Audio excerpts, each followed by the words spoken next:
You're watching BCTV. We're all about Branford.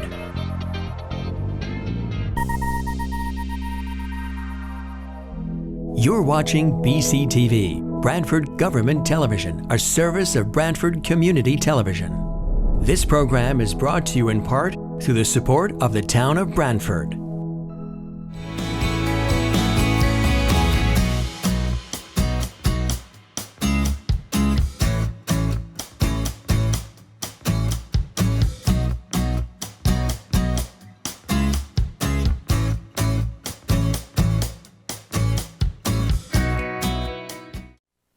Good evening. My name is Peter Basserman. I'm chairman of Branford's Inland Wetland Commission. I'll now open the commission's regular monthly meeting. It is April 10th, 2025. This evening's meeting is being conducted as a virtual meeting using the Zoom software platform in accordance with the Connecticut Public Act 22-3. Documents referenced during the meeting are available on in the town hall or on the agency's webpage. The final agenda for this evening's meeting was filed on April 8th and is also posted on the website. Does staff have any changes to this evening's agenda? Amy Frederick, Inland Wetland Agent. No changes. I do want to point out that the public hearing will be opened and continued to the April 24th meeting, so there will be no public comment at this evening's meeting, but the opportunity for public comment would be available at that April 24th meeting. A couple things. First, to provide public exposure, Branford Community Television, as noted, is recording the meeting.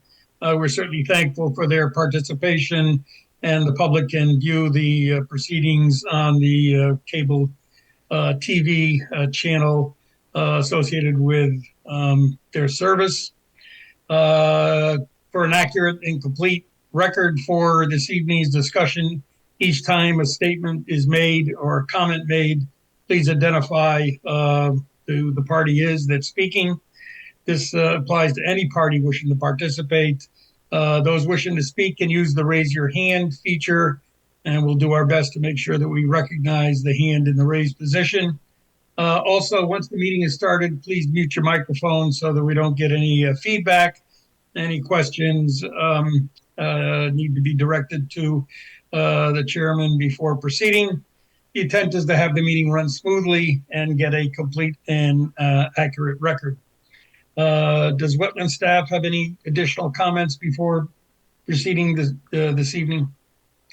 Jamie Frederick, Inland Wetland Agent. I will just also note that I will be recommending that items 6A and 6B be continued to the May 8th meeting, as I anticipate that we'll have some of the materials that can be available for review that have been requested for review. They're not available this evening, but I expect they will be prior to that meeting.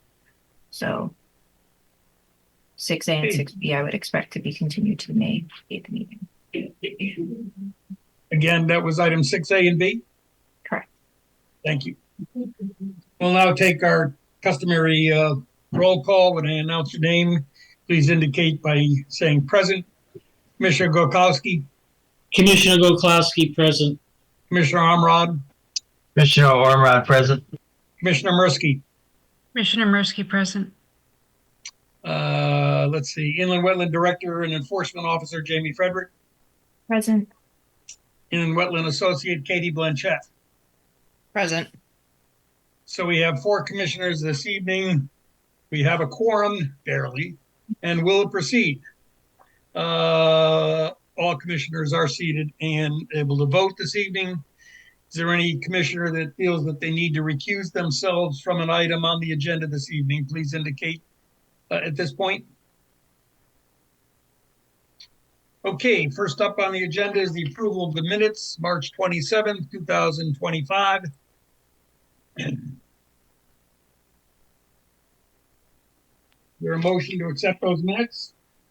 Commissioner Gorkowski, I put a motion forward to accept the minutes from the previous meeting. Commissioner Ormerod, I'll second that. Any further discussion on those meetings, meeting minutes?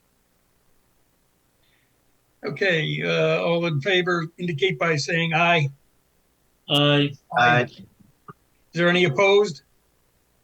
Is there any abstention? Okay, first up, we have a public hearing, Inland Wetland 250101, as staff indicated, that this is being tabled this evening, no discussion.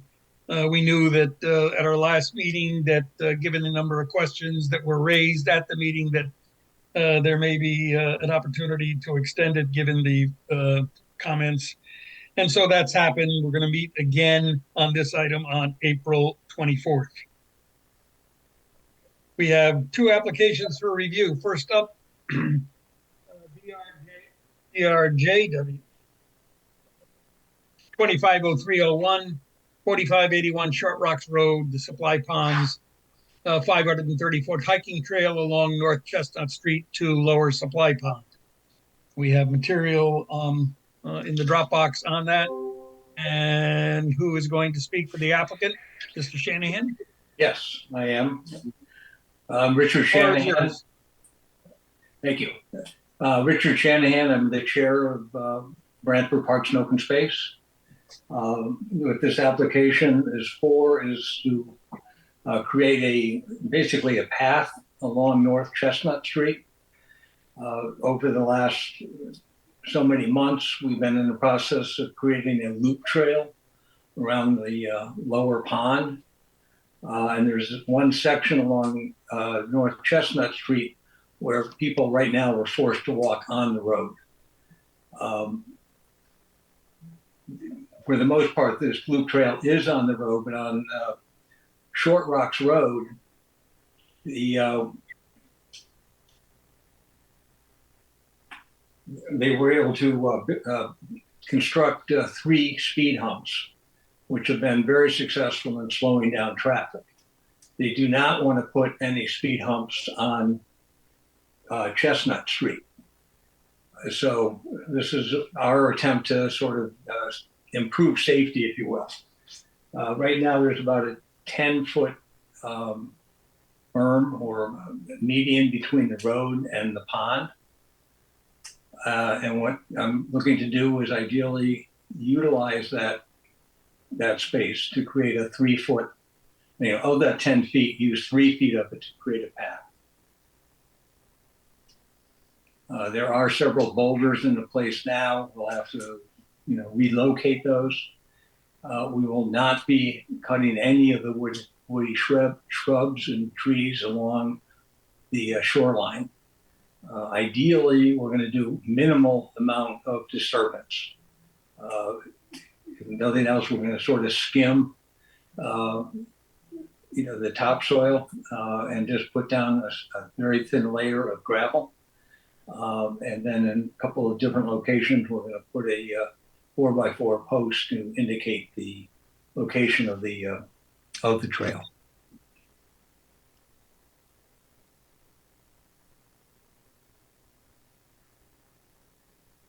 This is Commissioner Basserman. Mr. Shanahan, in terms of the gravel, do we know what size gravel we're going to be putting down? I'm just concerned about in a heavy rain, the movement. Offhand, I do not. It's going to be basically the same size as what we use down by the bridge below the dam. And that's been there for about 1.5 years now, and that has not moved at all. And it will be compacted a little bit. It's not going to just be loose gravel. If I can also, there's one section of about 40-50 feet where there are some plants typical of wetland. And we're planning to put a boardwalk over that, as seen in the photograph here, just to sort of overstep that one area. It's not necessarily wet, but there are, it's definitely wetland soils.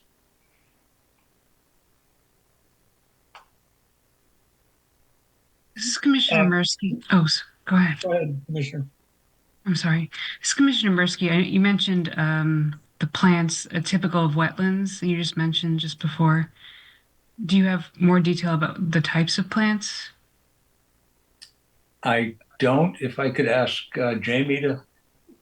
Jamie Put Frederick, I'm in. the wetland agent. So I met with Richard Shanahan on site, I don't know, probably a month and a half ago. And I'm not sure what vegetation was on site, to be honest with you. Everything was dormant. But it looked like it was an area with some wetland plants. So that's why I asked if they were planning to do something different in that area. And Richard said that they could do this boardwalk through that area to help make sure that that area has as little impact as possible. Kind of as a compromise. And so usually in an application, the commission generally would want to see an A2 survey and wetland delineation. However, in certain cases, the commission waives those requirements.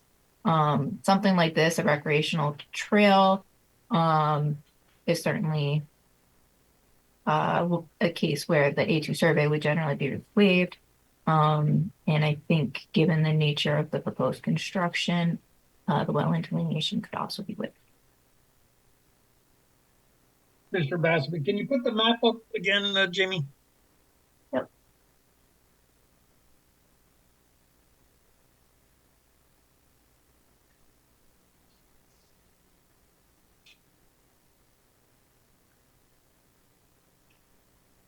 So if you're coming from Route 1 and you're going under 95 up to the supply ponds, this trail basically would be from the first parking lot area on the right-hand side up to the second parking lot area. Yeah, it's just a stretch from the parking lot at the old ice house to the parking lot of the peninsula. And actually, just for this, Commissioner Bassett, again, just for clarity, how much of that is the at-risk safety aspect? well, what we're doing for the last 200 feet of that, we're going to sort of skirt into the woods a little bit. That's where the pond ends, and there's just some upland that's going to allow us to get off the road more so. So realistically, it's that first 270 feet. Yeah, so about half. Yeah, a little bit more than half. Yeah, a little bit more than that. Okay. And you're compressed because of that 10-foot swath as to how distant you can be from Chestnut? Yeah, I mean, we're going to sort of lean more toward Chestnut Street. If you look at some of the photographs, I think that shows, yeah, like number one here, number one and number two, you can see where people are walking right now on the road. Mm-hmm. And Yep. people come around that bend, and that's not the best. So we're proposing to go over on that berm, that grassy area to the right. And again, so between the woody shrubs, if you will, and the road, that's about 5 or 6 feet on average. Hmm. And Still pretty tight in there, yeah. It is. But on photo number 3, you can see where the road curves to the right in the back there. So cars coming into the supply ponds, they're coming around that curve, and they're still moving, even though we're trying to slow them down. And I see people with dogs out there and what have you, and this is just trying to get them off the road, basically. We're not trying to build any, elaborate trail, if you will. It's just sort of a pathway, and smooth this out and put some gravel on so it really does look like a walkway. And I guess to that point, this is Commissioner Vasserman again, are we going to be liberally using those boulders around that curved area? It would seem from a safety standpoint, that wouldn't be a bad idea. Well, that curved area is not supply ponds. That's as you enter the supply ponds. But all along the road, you can see where the boulders were placed by Public Works years ago to prevent parking. So yes, we're going to utilize, sort of reposition those. I was hoping to meet with Gary Zielinski out there just to get his input on the placement of the boulders. And some of them are actually quite large. They're going to have to be removed and use, smaller boulders just to really set, some sort of, as you say, protected area, and also prevent people from parking on it. That's what's happened in the past. Amy Frederick and the wetland agent, just to kind of tag on to the meeting with Public Works out there. I did ask the town engineer to take a look at the application materials, and he did point out that there is a catch basin on the side where the trail is being proposed, and he recommended or requested that a member from either Public Works and or the town engineering department be part of any pre-construction meeting, just to make sure that there's no conflicts with that catch basin. And to that end, we could also discuss any relocation of boulders relative to the roadway. Yeah, and I did talk to the town engineer, and he was also concerned. I guess there may be some other drainage structures out there that are not on the record.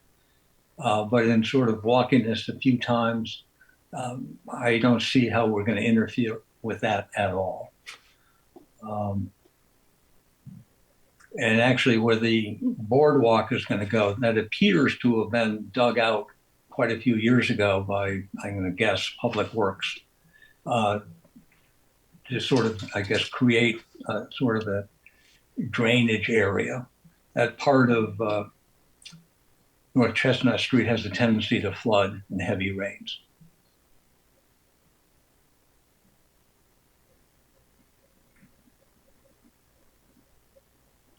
Any other questions or comments from the commission? Commissioner This is- Ormrod. Yeah, go ahead. All right, thanks, Steve. Yeah, it seems pretty straightforward. I guess my only comment would be to, if there's no, sediment and erosion controls, just to limit the work, during dry periods and whatever bare ground that's disturbed or whatever ground that had vegetation on it and is stripped, get gravel on it as soon as possible. Maybe it's hopefully the same day. Exactly. I see this entire project, lasting a day, maybe 2 days, if you will, because it is fairly straightforward. I think the only part that may take a little bit longer is on that schematic I have for the supply ponds, the last 200 feet where it veers into the woods. That's going to require a little bit more work, but again, it's away from the water. So I don't see that as being an issue. But the entire stretch around the water, I think it's going to be very straightforward. This is Commissioner Goklowski. I mean, I grew up in the area, and so very familiar with it. The only thing that I have no issue with you doing. I'm just looking at as far as a safety standpoint of view. Those boulders would be. It would be a good idea to place those boulders to protect the walking paths. So when cars are coming around, because I know how cars drive over there. I mean, people, they don't obey the speed limit over there. They don't understand the speed limit. But I would line the road with those boulders to not only protect the walking path, but also protect the pedestrians that are going to be walking in that area. And it shouldn't be a big deal for Public Works to be able just to move those boulders around. They have the right equipment to do it. Correct. What we don't want to get too close to the road either. So, that could cause a hazard. So it's trying to find that happy medium, if you will.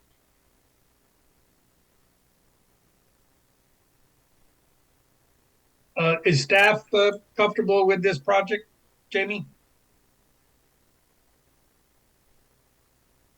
Jamie Frederick and the wetland agent. The application was for receipt at the last meeting, so it is actionable this evening if the commission wants to make a decision. So my recommendations for conditions would include a pre-construction meeting with inland wetland staff and staff from DPW and or the engineering department. Perhaps to the point that Chairman Bassman made earlier, that the gravel should be non-floatable in nature. Final inspection and standard condition and general provisions of all permits. And we could also add for Ormrod's point that the work shall be done during a dry period. This Commissioner Bassman, Jamie, there isn't a written staff report on this, is there? No, I okay. thought it was fairly straightforward. So Yep. those are the ones I've listed out. I don't want to have you repeat those. Did every commissioner hear those considerations for that staff proposed, which was a pre-construction meeting, stoned and applied that's not movable, dry period construction, and I think there was one more, Jamie. You mentioned. Final inspection and standard conditions and general provisions of all permits. Does any commissioner want to add anything or amend those comments from staff as part of the conditions for this 250301? This is Commissioner Gopowski. I feel comfortable to allow Jamie to do what she needs to do to move this project forward. I'm sure Mr. Shanahan wants to try to get this done before summertime and spring. This is a good time to get this done while the spring is done. I have no issue at this stage of the game to let Jamie follow up with this and let her run with the ball and do an agent approval. Jamie Frederick and the wetland agent. It is actionable, and I think the commission should make the decision, especially since we don't have a wetland delineation and we don't know the process through the wetland, and I can't do anything that requires approval of the activity within a wetland. Okay. So we'll need to.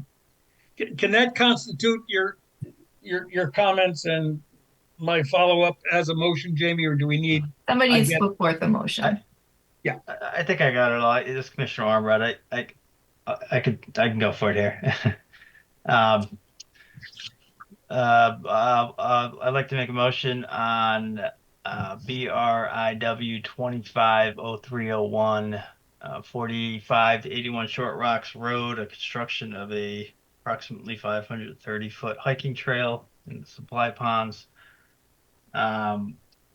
with the conditions that a pre-construction meeting be held with either Branford Public Works or the engineering department or both, that the gravel used as the trail surface be of a proper size so that it doesn't wash away easily during heavy rain events, non-floatable in nature, that the construction of the trail be conducted during a dry period, a final inspection be performed, and the standard conditions and general provisions of all permits. Is there a second on that motion? This is Commissioner Murski. I'll second the motion. This is Commissioner Bassman. I guess one thing we also probably look to add to that motion is that the commission agrees to waive the wetland delineation on this application. Jamie Frederick and the wetland agent. I don't think that needs to be part of the motion. Great. So we have a second. I'm going to take a vote now. Commissioner Gopowski? Yeah, Commissioner Gopowski, aye. Commissioner Murski? Commissioner Murski, aye. Commissioner Armrod? Commissioner Armbrad, aye. Commissioner Basserman, aye. Thank you, Mr. Shanahan. Good luck. Thank you. Thank you all for your input. I just have one question. Jamie, do you want to be involved in that pre-construction meeting? Yes, please. Okay. Okay. The only reason I hesitate, it's so hard for me to try to pin down Gary Zielinski, but I'll see what I can do with your schedule and his. And Well, take we it can from work with there. the engineering department as well and see what we can arrange. Okay. Very good. Thank you all. Have a good evening. All right, next up, inland wetland 250302, 101 Hotchkiss Grove Road, also known as 118 The Ponds, remove and replace a failing timber retaining wall.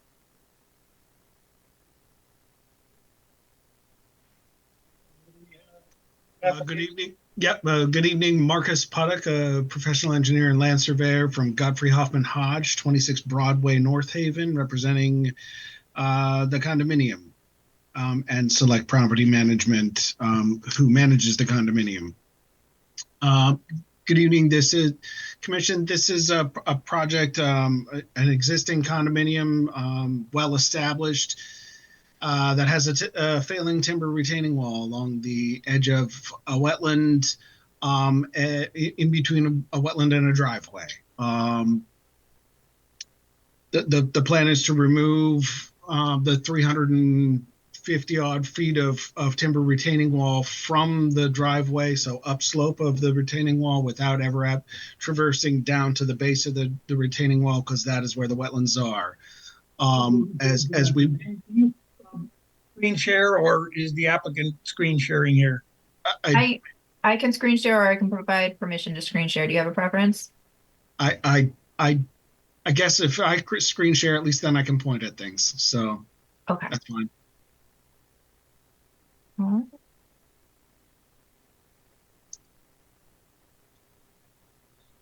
right. Should be good. Let's see. Let me share screen one. Okay. So I'll zoom in on. Is everyone familiar with where this is, or if not, I can here, steal real quick and share the GIS map if you. So here's Google Maps. So we have Elizabeth Street, Hotchkiss Grove Road. The condominium is here in its bulk. The area we are speaking of is just down this driveway. This first driveway, there are 2 units adjacent to it. The retaining wall comes down along this driveway and wraps a little bit around the corner, retaining essentially just the driveway and some trees at the top of the slope. We did not have the wetlands delineated.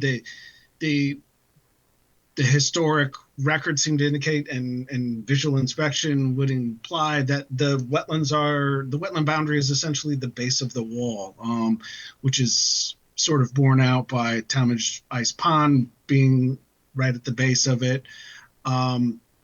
So we did not have the wetlands delineated by a soil scientist. We would stipulate that the base of the wall is essentially the wetland delineation line, and we do not intend to encroach into the wetland from beyond the base of the wall. I would also say that we prepared our plan for this, which is a partial, it's essentially a plan of just the wall. We do not have a full property boundary survey that was done recently. This parcel is large, and a full survey of the entire site is cost prohibitive. The portion of the site that we do show was an A2 survey of that area. A2 indicates the level of accuracy, not the type of survey. So this would be an A2 T2 topography, partial topography survey of this area.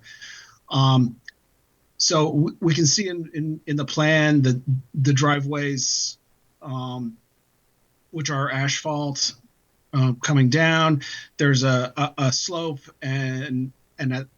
or it's reasonably flat at this time, and an existing retaining wall. We propose to take that whole retaining wall out. For this first section, we propose a 2-to-1 slope grading from the base of the wall at its existing elevation up, still leaving a certain amount of flat area at the top to backstop the curb and to provide a snow shelf. And then and I'll get into the planting, but fairly densely replant that slope once it is created. As we come down the driveway, the existing retaining wall gets somewhat taller, up to about 4.5 to 5 feet, and therefore we don't have enough space to grade it out. And so we propose using a gabion rock wall. One, its porous nature allows for drainage directly through it. It is relatively easy to build, can be sourced from local rock. And so we felt like it was an elegant solution to a retaining wall that's somewhat more resilient than the timber wall that is there presently. It also will allow for us to plant above the wall and not create any pressure against the wall with roots and whatnot. Small roots and things can worm their way through the rocks a little bit, and the particular plants we've chosen are plants that tend to not creep a huge amount. And we can certainly discuss the different plants as we get into that portion. So this is the existing layout as we've proposed it. We have a grading plan that I'll zoom in a little, that proposes some eastern red bud, some scarlet oak, and some red cedar. These were proposed by our landscape architect on staff as a good choice for this area, and will mature nicely in this area. As a first layer of protection, when the grading is completed, we do intend to put a New England wetland seed mix down, which will allow for soil stabilization much quicker than the larger root masses as they establish. That's pretty well the crux of my presentation. So we have a retaining wall that's essentially 3 tiers, wrapping around this last end, and then from there a slope. I did meet with Jamie on site, and we reviewed some of the aspects of this application, as notably the condition of the existing wall and the lack of a space to store any material on site. So we do not propose to stockpile material on site. I think as they remove material, they'll have to, truck it off. And if they need to bring some of that back as they move through the project, then they will have to bring that material back. There just isn't room between the driveways and the wall. And since all of the land below the wall is a wetland, and we certainly wouldn't stockpile on a wetland. I did review Jamie's comments and conditions of approval, and I do not have any particular issue with any of them. I would note that she does note that we have a 2-to-1 slope for the portion that we are sloping, not a 3-to-1 as is required by the Planning and Zoning Commission, and we are happy to request of the Planning and Zoning Commission that they allow that 2-to-1 slope. There is not enough space to create a 3-to-1 slope, and we do not believe that for the height of this slope and the extensive planting that we are proposing, there is a real danger of erosion from that 2-to-1 slope. So I sort of gave you a lot there. If there's any questions or comments or something This folks would question like of to see. Gopowski. You stated you're not going to be doing any work in the wetland area, but what is your proposed? What equipment are you going to be using to remove the existing retaining wall? I would assume they'll use an excavator, but they'll park it on the pavement above and just reach down and pull it up towards Because themselves. I'm looking at some of the pictures and I noticed that there's some trees that are right close to the retaining wall that are actually in the wetlands, it looks like. And I see that there's a very large tree by it's the higher section of the retaining wall in the pictures. It looks like. Yeah, I mean, I'm not saying I'm not saying what you want to propose is not feasible. I'm just concerned about the equipment that's going to be going in there because when you remove those, you're going to have some disturbance in the wetland area when you remove those timbers. I mean, it's Jamie Frederick and the wetland agent, they are proposing to remove a significant amount of the trees that are located above the retaining wall so they can gain access, with the exception of this one tree over by the pond side. Yeah. So the remaining trees above the retaining wall, we're going to remove all of those and replant them. Replant with different material, but all of the pines and holly and whatnot that is along the top of the slope above the retaining wall, that all will have to come out. And we believe with an excavator, we can pull the wall up towards us without having to take any kind of an excavator or equipment down into the wetland. And you're going to be doing, you're going to be replacing the timbers with stone. In this bottom portion where the wall is higher, yes. So they will prepare a flat surface at the base of the retaining wall, put the gabion baskets down in there. Those can be transported essentially by hand. They'll probably be lifted by the excavator, but placed by hand with someone just standing at the base. And then they just dump stone in, close it, and wire it shut. Okay. Jamie Frederick and the wetland agent. So these photos, they kind of start at the eastern side of the wall where they're proposing to grade it out to a 2-to-1 slope. Oops. Too many things. Starts up in this area. And then as we keep going in, I think somewhere around this tree here. Do you want to share? And then. Oh, am I not screen sharing? No, I was. oh, I thought I stole it. Yeah. No. Is everyone seeing? Now we can see you. Yes. Okay. Your screen. So I think that this tree to remain here might be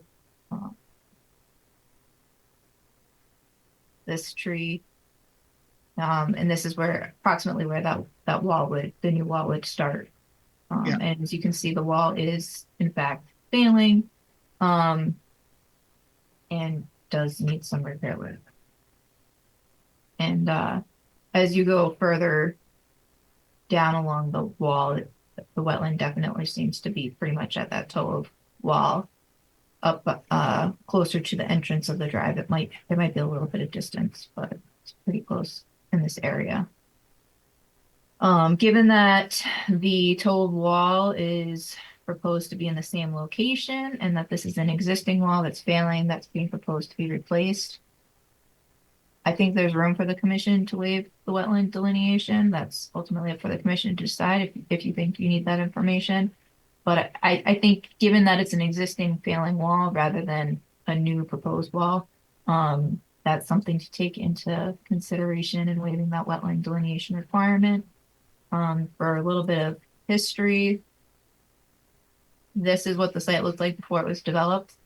And this is generally that wetland complex that is next to the wall now. And then, so if you look at this as-built survey, you can see the wetland line follows approximately what was the toe of slope. This looks like it was a natural grade, so it might have been before the wall was put in, but it looks like the toe of slope is the new edge of wetland after construction of the development. And then also kind of just in regards to some of the things I had highlighted on the staff report, I think the applicant has clarified regarding the level of information on the site plan and that it's A2T2. So I think given that, I don't see how having a full site survey would be any more beneficial, and we have the highest level information we could be expecting for the area of concern. So I think it would be appropriate to consider the site plan level satisfactory. Jump back to the photos. So there is a little. Mr. Basserman, am I understanding that the function of the wall, when we take that down, is going to be what's going to replace the wall is going to be a regrading, and that will accomplish the same effect that the wall was intended to do? Yes. Would you like the screen share again? For part Sure. of the wall, if that's the case. So, yes, the existing wall, if I zoom in just a little bit here, here we go. The existing wall has a small return and then comes down along this line. And as we get just past this catch basin in the pavement and to that tree, which Jamie pointed out, there's enough of the wall is short enough, and there's enough land between the toe of that retaining wall and the back of the curb for us to slope at a 2-to-1, have a small flat shelf, and serve the same function as the wall. And that's why we didn't see the need to propose a retaining wall all the way across. We feel like the more mechanical elements we introduce, such as a retaining wall, the greater chance we have of those things failing or us being right back here again, not in my lifetime, but at some point replacing that with another mechanical means of holding back the soil. And so I felt that sloping that area where it is feasible and was a prudent means, especially given we can arm it with quite a lot of vegetation and which obviously these folks who live in these buildings would prefer to have a nice vegetated barrier along the edge of the driveway, such as they have now. We do get to a point about where that tree is, where the retaining wall becomes too tall for us to be able to slope it and still meet the back of the curb where it is and not interfere with that. And so it is from that area down around the corner where we proposed a new wall, but a gabion retaining wall, which is essentially a wire basket, which they fill with fairly large rock, large and small rock. They've tightly packed the rock into those retaining wall or into the baskets.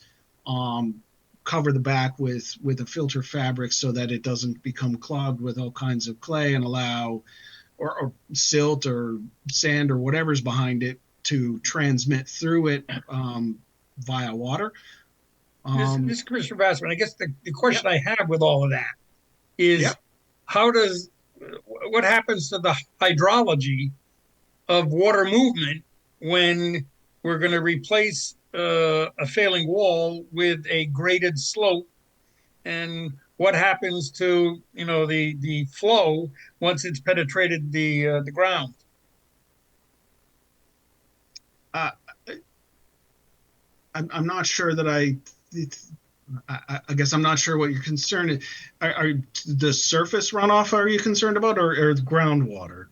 The groundwater the groundwater from a slope, will follow the grade generally. Once water's seeped into the ground, it generally follows the grade, so it will follow the grade down to where the wetland is. It's possible that a seep is created. We don't see any evidence of water really blasting through the wall from the ground. We're not talking about a really tall slope. We're talking about 3 or 4 feet.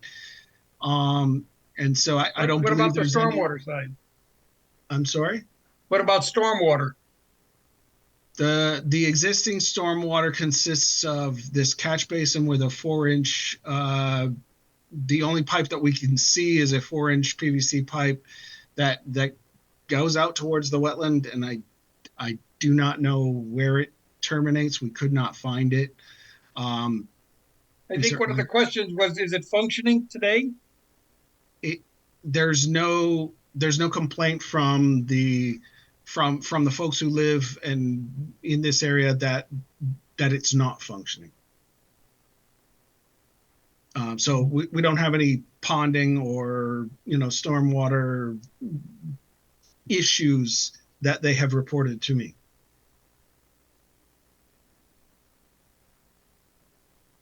This is Commissioner Ormrod.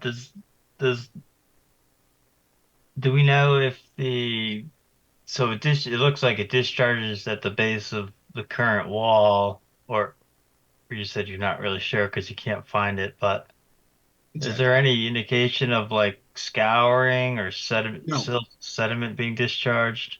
But there's in this area where this catch basin is, there is a fair amount of what appears to be sediment overtopping the wall. So some buildup at the base of the wall.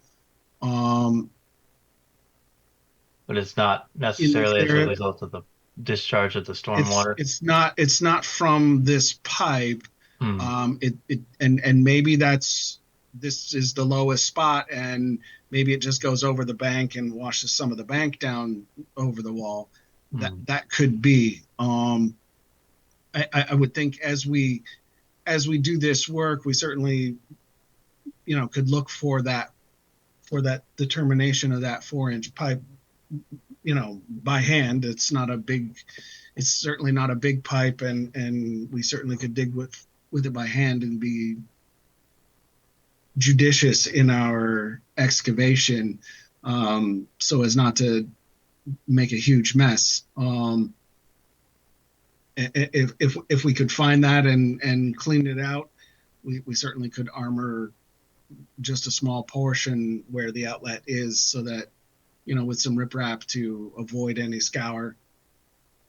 Thank you. Yeah, as we said, it's an existing condition that we would look to improve and remedy, and we certainly could have the town engineer and staff come throughout the process and monitor and advise.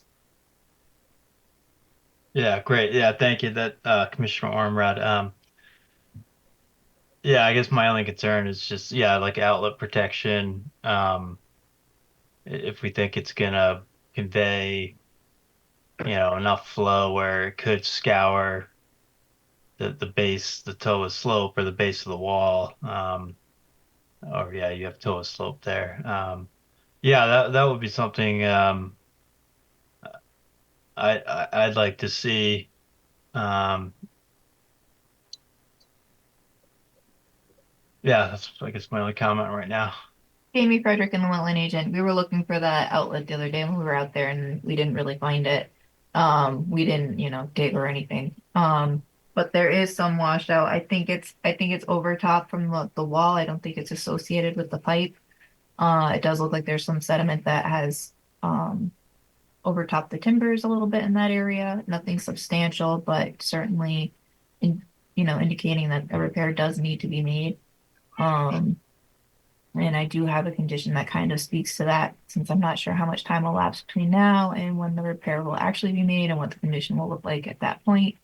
I do think another condition could be considered. That if that pipe is exposed during the repair work, that outlet protection be provided to prevent This washout Commissioner, out. wouldn't that pipe be on the original plans for the property? This Yeah. development was in the 1980s, so the plans and what was built, Are not exactly the no, same. it's not the same as what we would expect from today's development. Yeah, but they would still put the drainage pipes, they would still put some type of drain. You would in think. paper. I mean, We haven't. I have no record of the it. department was very tough in the 80s. Believe me, I know. I did All I film. can say is that let me screen share again. I'll show you the as-built that we have. It doesn't show the retaining wall and it doesn't show a drainage pipe. Um, so this is the slope area in question. It looks like it shows boulders or perhaps a retaining wall in just this very end corner, but the wall in fact extends probably to about here. Mhm. And it does not show the catch basin. It does not show the pipe. It does not show the wall.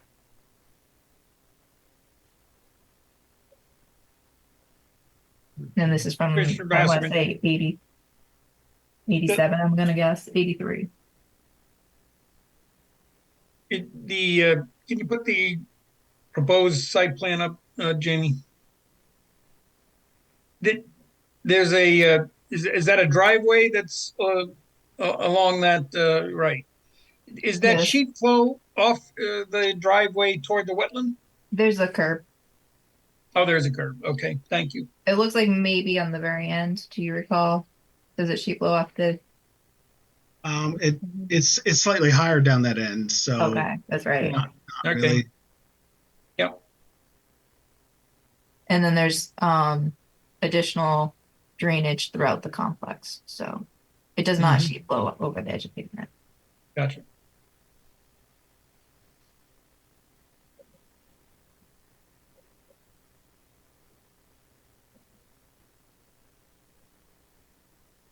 Any other questions, comments from the commission?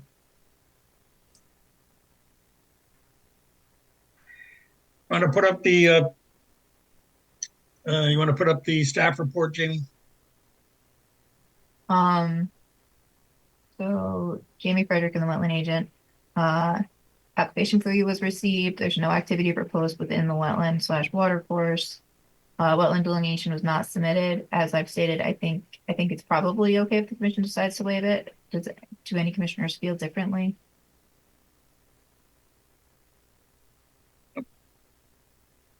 I'm not hearing any objections. And then site plan received, we've already been over. It is an A2 survey. I didn't see that note on the plan. I originally had that box checked that it was, and so I must have seen it previously and missed it in my second review today. Adjacent municipality and RWA notice were not necessary. Sediment and erosion controls were erosion control plan has been provided. We've got a silt fence at the toe of the wall slash slope. Not called out on the plan, however, there is details for inlet protection and anti-tracking pad and stockpiling erosion sedimentation controls. We've already discussed this evening that there's not really any space on site to stockpile, so I think typical with past practice, the commission would probably want to revise site plan clearly documenting such. That could potentially be a condition of approval if the commission is satisfied with that to be submitted prior to start of site work. Stormwater proposed, no changes proposed to existing conditions with the stormwater. However, we did discuss that outlet pipe and that if that is exposed, that it should have outlet protection to prevent washout.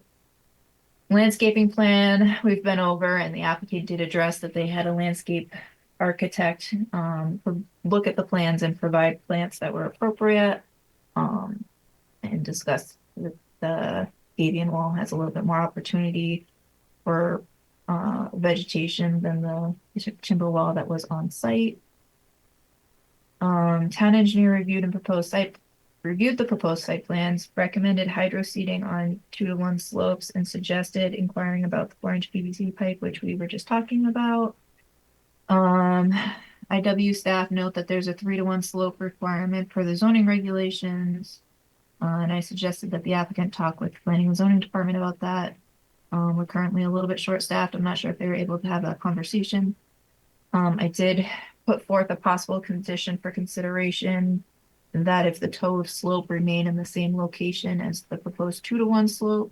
So essentially, if they had to revise the plans to be a 3-to-1 slope and they could push it out up towards this curb line instead of pushing the toe of slope out, that could be reviewed by staff in the light of, the fact that it would be a less steep slope and it wouldn't be encroaching anymore on the wetlands.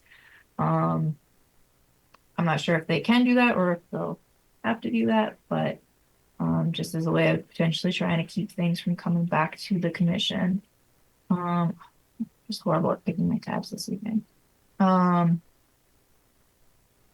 So if there's any more information the commission feels they need, you do have time to continue review of the application, but should you decide to move forward with the application, some conditions for consideration are pre-construction meeting, initial erosion control inspection, pre-planting meeting, and final inspection.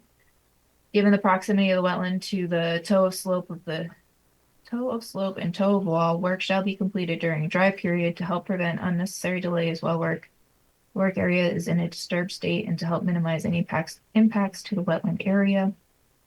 Prior to start of site work, a revised plan shall be submitted outlining that there will be no on-site stockpiling.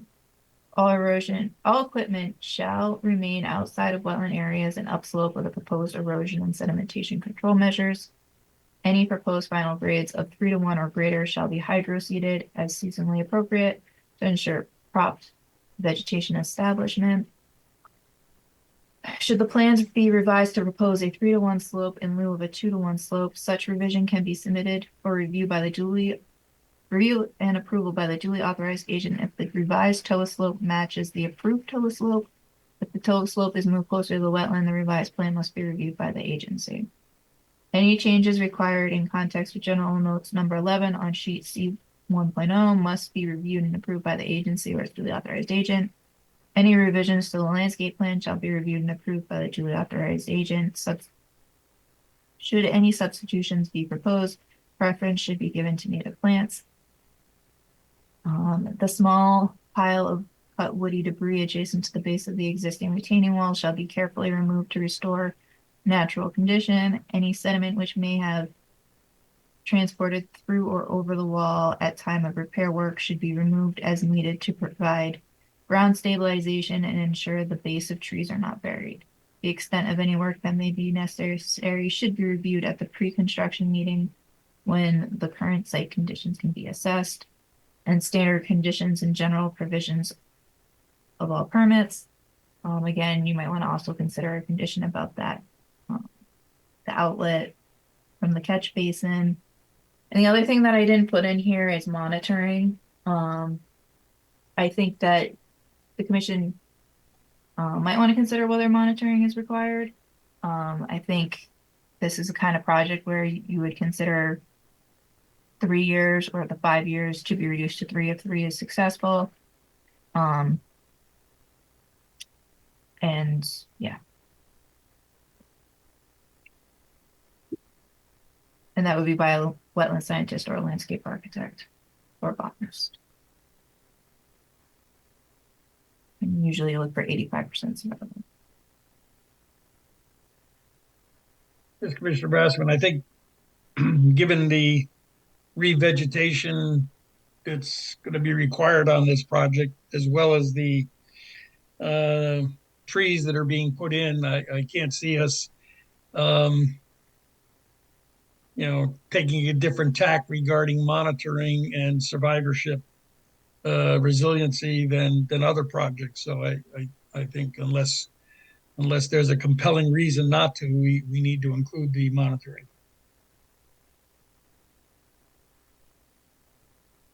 And that's kind of a standard phrase that we have, is it not? It is. If you want, I can take a minute and try and pull some language up real quick that you guys can reference. Yep.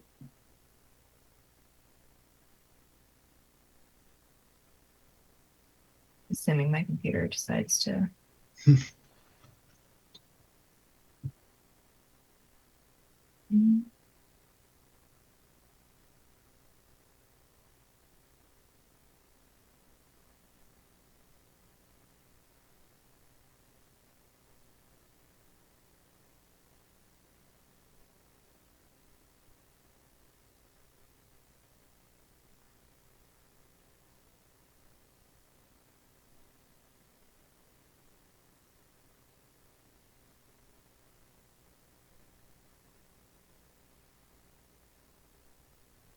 Does the commission feel that a bond is necessary or just the monitoring?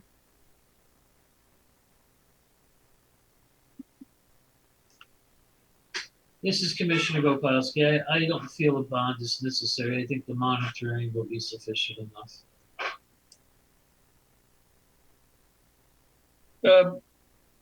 This is Commissioner Bassman. Jamie, what are the trees that are being added?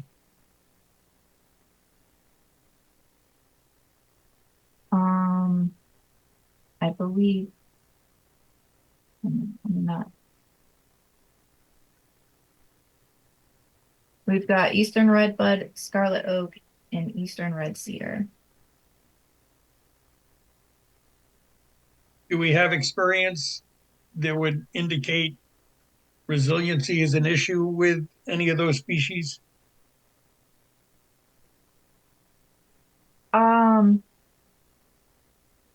They are all native Northeast Connecticut plants. So yeah, I think this is kind of a unique situation given that it's a repair. I think you could go either way. The bond is to make sure, that they're installed properly and that they survive. And that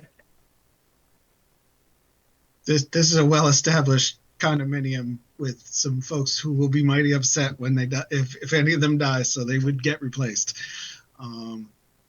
So it's fine, the monitoring or bond either way at the commission's pleasure, but I believe the condominium association, which is paying for this repair and whatnot, will want assurances from contractors and whatnot that anything that doesn't survive would be replaced as well. That's my belief. Commissioner Mirsky, just a question about the trees. Is there any concern about the number of trees provided for that space? Jamie Frederick and Llewellyn agent. I think the number is okay. My concern was mostly in regards to making sure I think particularly the oak between the pavement and the retaining wall, I was a little bit concerned about its ability to do well in that location and not cause issues.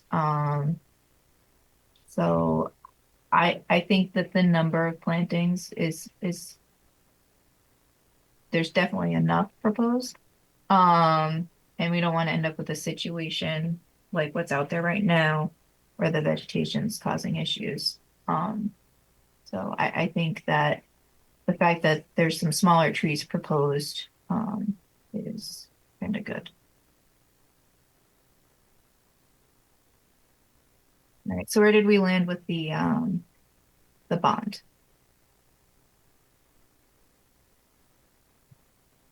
I guess I'd like to, if we are going to waive the bond, have an indication of the rationale so that we don't wind up with the next application saying, well, we did Oh, it here. and perhaps it's that you don't waive the bond. I'm just wondering if I should be putting forth that language for you guys as well.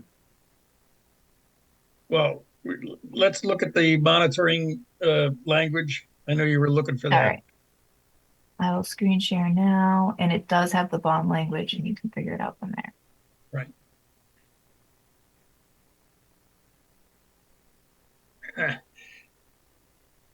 Can you zoom that a little higher or increase the text size? There we go. Thank you.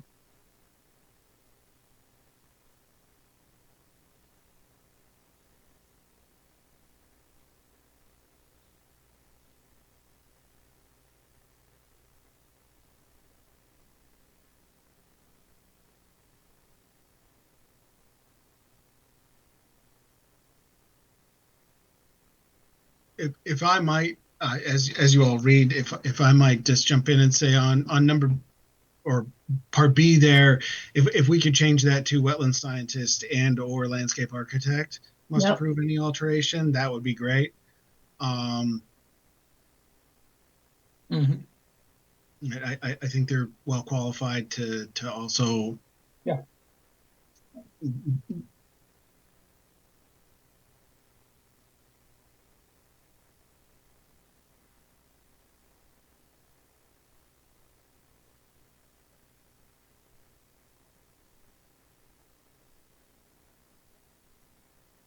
This is Commissioner Mirsky. Is there, I know we have the option of not choosing the bond, obviously, but is there a reason why I know one of the commissioners is proposing that we not have the bond, but is there some reason why we shouldn't?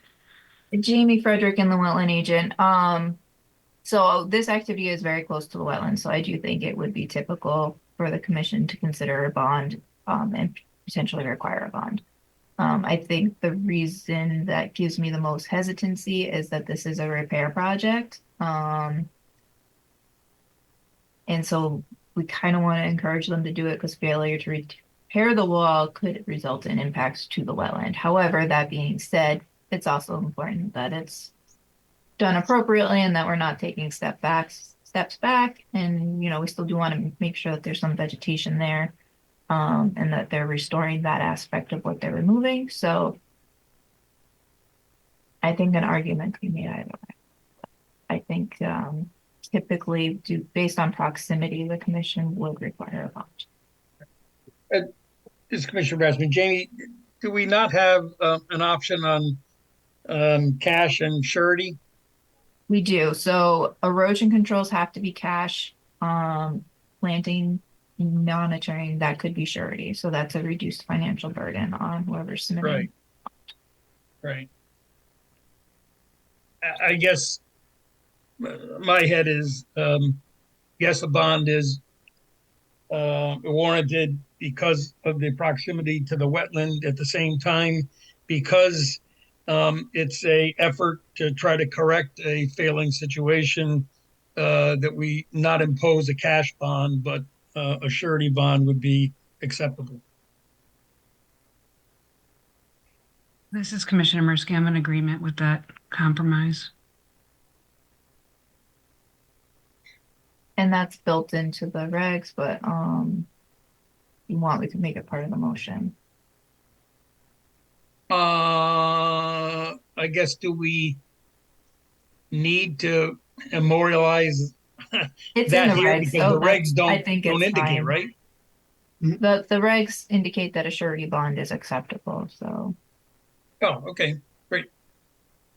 And it doesn't say 100%, it doesn't require or doesn't preclude 100% surety.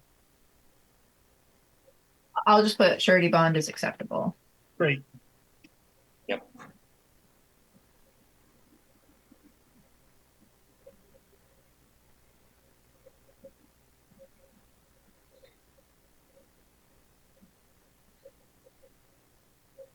This is Surety Commissioner Ormrod. I guess I'll just say form. that sounds fine to me too. Thank you. Okay. This is Commissioner Bassman. I think the other condition that we didn't catch in that initial review was Commissioner Omrod's issue on the outlet protection. Do we need to just amend that? Yeah.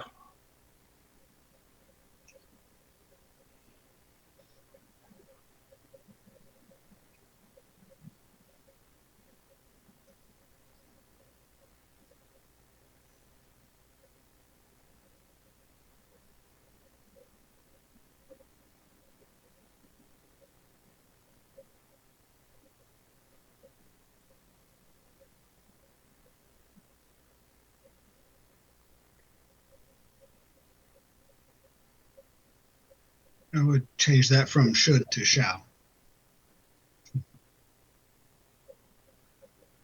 Let's make it a little stronger. Yeah, there you go. Thank you.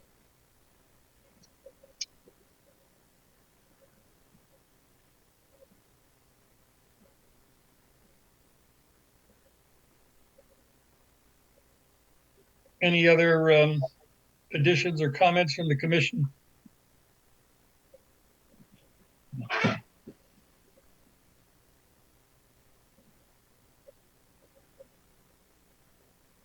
This is Commissioner Bassman. Jamie, can you throw 1 through 9 up on the screen?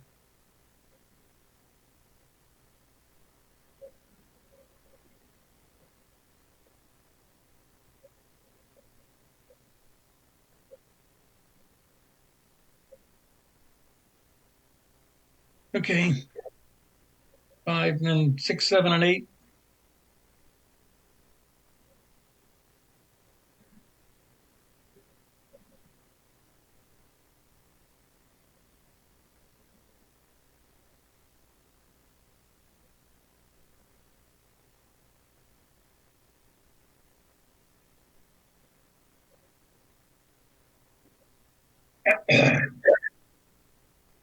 Okay. Does any commissioner want to make a motion regarding this application?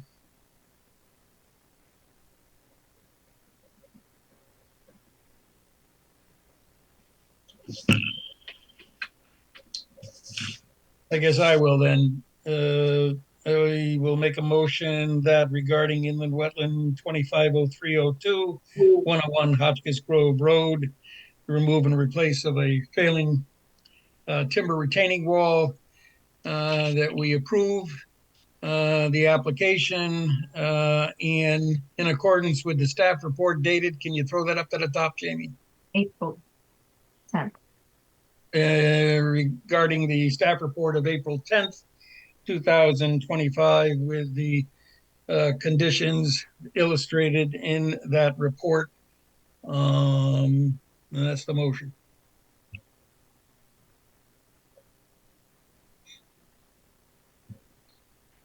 Do I hear a second? It's Commissioner Gokowski. I'll second that motion. Is there any changes or discussion on that motion? Jamie Frederick and the Wetland Agent. Do you want to extend that to include the conditions 10 and 11 drafted during the meeting? I thought with the staff report added 10 and 11 that I did that, but being specific with the addition of items number 10 and 11 added during the meeting of April 10th, 2025. This is Commissioner Gokowski. I second that amendment. All right, I'm going to take a vote here. Commissioner Mirsky? Commissioner Mirsky, aye. Commissioner Omrod? Commissioner Ormrod, aye. Commissioner Gokowski? Commissioner Gokowski, aye. Commissioner Wasserman, aye. Okay, Thank you very much for your time. Greatly appreciate it. Have a great evening. good luck. Thank you. Thank you. All right, we now have some enforcement activity, as staff noted earlier in the meeting that 20 Huntington Drive is going to be tabled discussion to commence, I guess, at the April 24th meeting. Is that correct, Jamie? No, I'm actually recommending the May 8th meeting to make sure the Oh. survey is available. Okay, we're continuing the discussion on 120 Huntington Drive, both the cease and correct as well as the NOD for 20 Huntington Drive till the May meeting. Next up, cease and correct 240902, 170, 182 Leeds Island Road, clearing and earth disturbance without a permit, which is a continuation of the show cause hearing. You've got some recent material, Jamie, on this? Yeah, Jamie Frederick and the Wetland Agent. Can I actually request like a 3 to 5 minute recess real quick before we move into the next item? Absolutely. 240902, I believe you have some recent material, Jamie? Jamie Frederick and the Wetland Agent. So since the last meeting, we've received a new wetland report from the new wetland scientist. We have also received a couple revised plans and some supplemental material. I don't believe we received a project narrative. So hopefully we can at least get some verbal insight, explanation as to the proposed activities so the commission can consider how they fall relative to their jurisdiction. I'm thinking probably best to start with the soil scientist going over their report and findings, and unless the property owner wants to start. No, Jim, would you like to start? You just have to hit the mute. Yeah, I think you should just give them an overview as to, what occurred prior to me getting involved. Yeah. That would be Not a problem. Would that be okay with everyone? Rick Onofrio, I'm the landowner at 170, 182 Lee And Town if you Road. want me to screen share anything that was submitted, just let me know and I'll pull it up. Okay, great. So, I mean, I could just run through it real quick. I don't want to hold up too much time with redundancies. Just to put in perspective about the history of the property, it was prior to this, right before I bought it, it was farmland. If everyone is familiar, remembers that. There was an access road that went into there. It was, used for various operations in the farm. And then I also just to put everything else that follows this into perspective, there's also been changes in the natural drainage pathway on the site, which you could see on some of the maps that we could point out that I've provided. And it was impacted by past changes from municipalities, the town or the state, with the storm water drainage that was installed and runs down probably couple hundred feet from Leeds Island Road, then connects to another catch basin, and then comes onto the property, which has since redefined the drainage pathway or intermittent waterway, the way you guys refer to it. So I mean, that was what had impacted things in the past.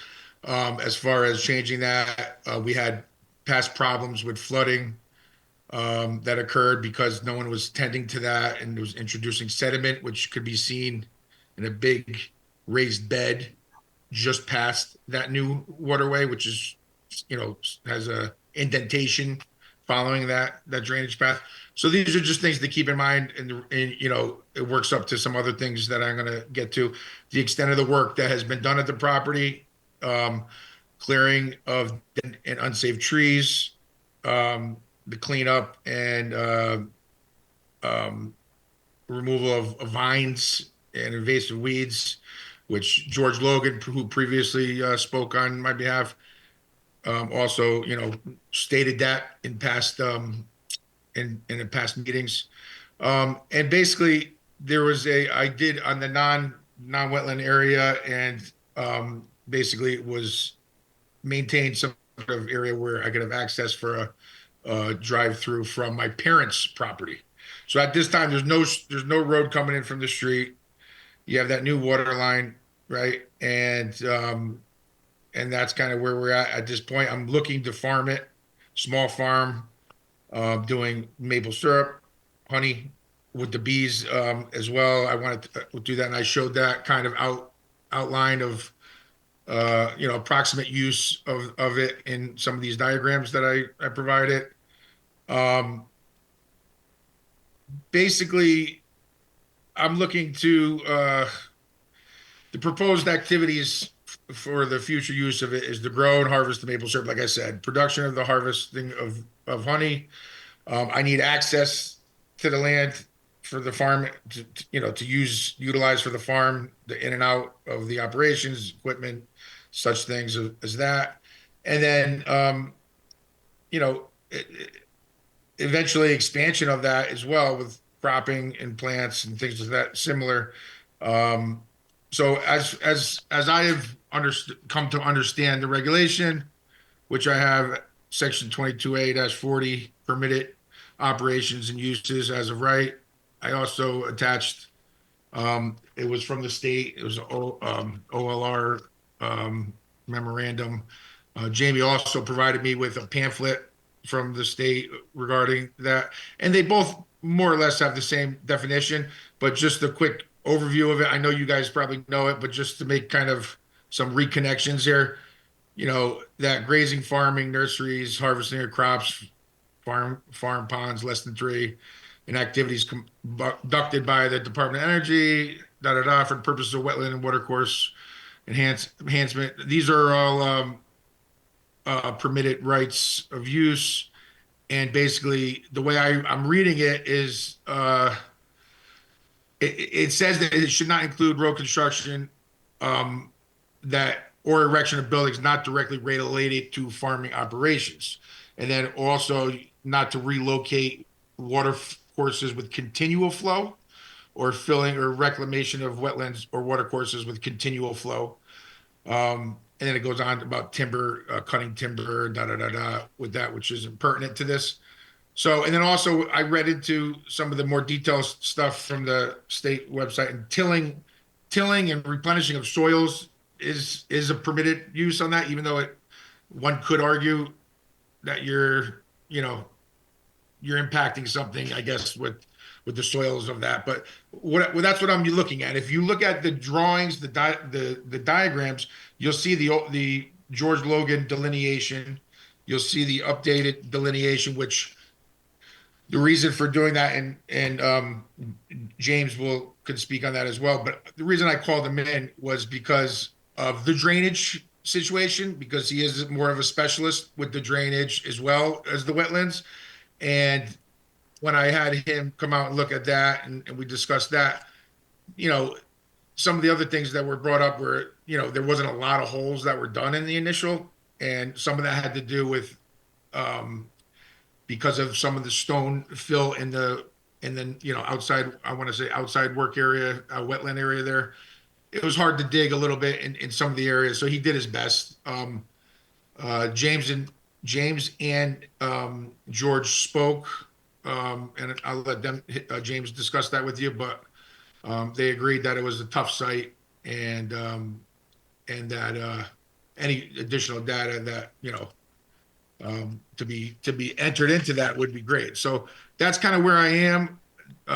My intentions moving forward, and I do have a couple line items. I don't know if this is the time to do it now, but as far as like things I would like to do, obviously I don't want to get ahead of myself, but Yeah, can we hold off on the like to do's? I'd like to hear from no problem. Mr. Sure. Sipperly.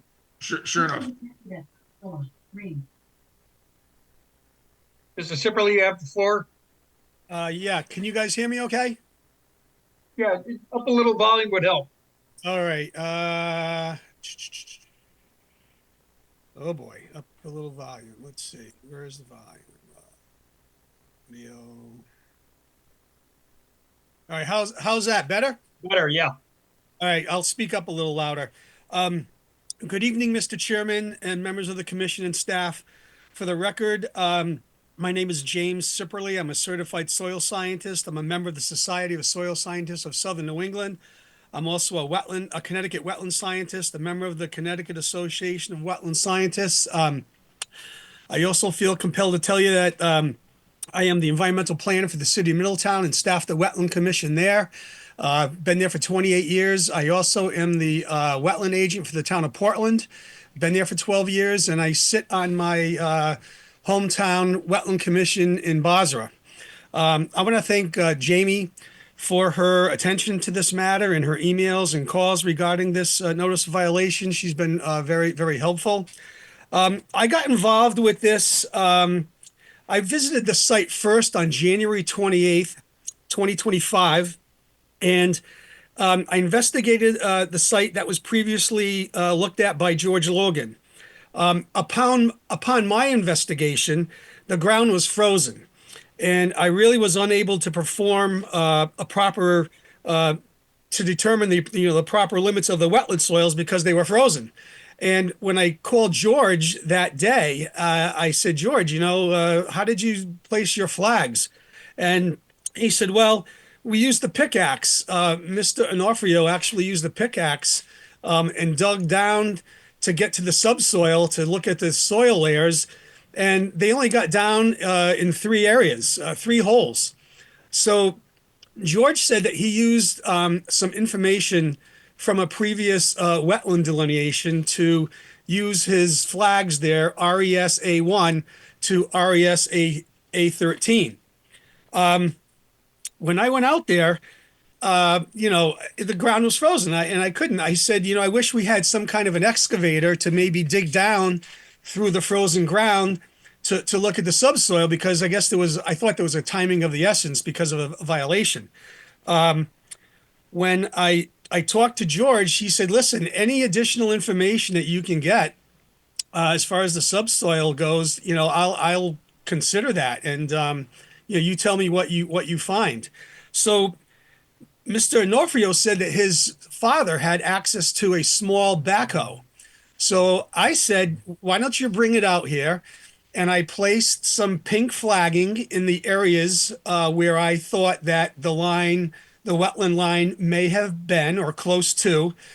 I didn't realize that was potentially something that the commission and staff should approve. In my towns, I usually allow that type of a thing, but I realize now that we should have gotten permission. But I can assure you that there was no placement of the equipment in the wetland. It was placed in the upland area, and we reached out and dug down only like maybe 18 inches, 20 inches to look at the subsoil there. So I looked at that soil, and I understand that there was a previous wetland delineation some time ago. I looked at that. There was some flooding that was occurring in this wetland area off of Leeds Island Road because of a clogged drainage culvert underneath the existing driveway. So water would back up quite a distance. I guess there was some old aerial photos of that. Since then, Mr. Onofrio cleaned that culvert out, and the ponding of water significantly lowered and reduced there. He did bring in some crushed stone for access that he shows there. There was some disturbance previously of wetlands. When I did the delineation that is shown there in that blue line, there is some fill, some crushed stone placed towards the wetlands in a few areas that can easily be removed. But, again, this is going to be an agricultural use, and he hasn't done anything that was going to block any flow. He didn't do anything that has any erosion towards the wetlands. The site is relatively flat. I put some flags down with there was really no vegetation in order to tie my flags. So I used the little metal flags, orange flags, and I numbered them 1 through 14. They exist on the site. And Mr. Onofrio used a GPS app to track that line that is in blue that you can see in front of you. If the commission decides that, and again, he did this work without coming to you to get your opinion up front whether or not this would be an agricultural use. That's where he fails. He should have came to you before, and you guys should have made a jurisdictional ruling on that, but that didn't happen. So this is where we are now. If the commission finds that he should remove a little bit of the crushed stone from the wetland area out towards my delineation, we can use a wetland seed mix out there, a conservation mix to that will contain wildflowers and native grasses that will help with mitigation. But he's planning on doing some agricultural silviculture. He's got a nice stand of timber there now. Silviculture is considered by definition an act of agriculture, and agriculture is a permitted use as of right. So you can tie it in that way with your regs. The wetland soils that are there are a rhanum silt loam, a poorly drained rhanum silt loam. There is a water course that is to the, if you're looking at the property to the right along that stone wall, the property, yeah, exactly right there. There's another driveway, and there's a wetland area that kind of like drains underneath that driveway towards that wooded area that is the wetland. Yeah, there you go. So this is the wetland on the adjacent property that he was talking about goes under the driveway. Thank you, Jamie. Yes, exactly. Yep. So that's it in a nutshell. The area is, obviously very visible from Leeds Island Road. There was, maybe there still is some issues with drainage coming off of Leeds Island Road onto this property. As long as Mr. Onofrio maintains the culvert underneath the driveways to the north, that will create a flow through there. He did cut down some shrubs, but there was a lot of invasive species that exist, multiflora rose. There's some invasive honeysuckle, some Asiatic bittersweet in there, and some Japanese honeysuckle and knotweed. So he removed some of that vegetation. He piled it along the edge of the road there. It's still there in a pile. That probably should be removed at some point in time. But again, I can assure you that there's been no impact to the actual wetland on the site or off the site. And the minor grading that he did not have any erosion. He should have contacted you and staff beforehand to get permission for that. But that's kind of it in a nutshell. This is Commissioner Baskin. Question on what I think I heard Mr. Onofrio say, where he wanted access to a driveway. Where is that going to occur? So as of now, I didn't want to, and I spoke with Jamie. I sat down in the office at the town hall with Jamie on Tuesday, just to kind of go over some things here. I would obviously at some point, whether it's going to complicate things now, then I would refrain from doing it. However, my goal, and I think it's reasonable, is that because of this drainage area that's coming out of the pipes that were dumped onto the property, to continue that piping and to tie into the rest of the piping on the contiguous properties next door. I mean, that would be great, just along Leeds Island Road, and then keep everything else to the side, which it came up the sides of the property in the front there because of the flooding and this and that. Those are obviously wet areas. So I mean, ideally it would be to put conduit piping in there and then drive over that, I mean, just to get access to the site. If that's something that's going to complicate and be a separate thing for an application for permit, if that's not a right to to do something like that, even though it was made by, these actions, which, I'm still kind of going through some information with that. I mean, that would be ideal, but for the present time, to put this all to bed and to continue on, if I had to come back to put an application in for a access road, or if you guys want to tell me what you think the the agricultural exemption includes for getting access to that, because my interpretation was you're allowed to do, you're allowed to make a road for agricultural purposes by definition. Even if I just drove over it, but I would still need that waterway, that intermittent waterway, you know, pipes to get access to that. So, Rick, with all due respect, this is the first I'm hearing about this plan. From you. Yeah. I mean, obviously, I need a road. You know what I mean? I To get there eventually. I wouldn't. I would not recommend that for a couple reasons. Number one, the water that's being drained through there right now, Yeah. is kind of free flowing.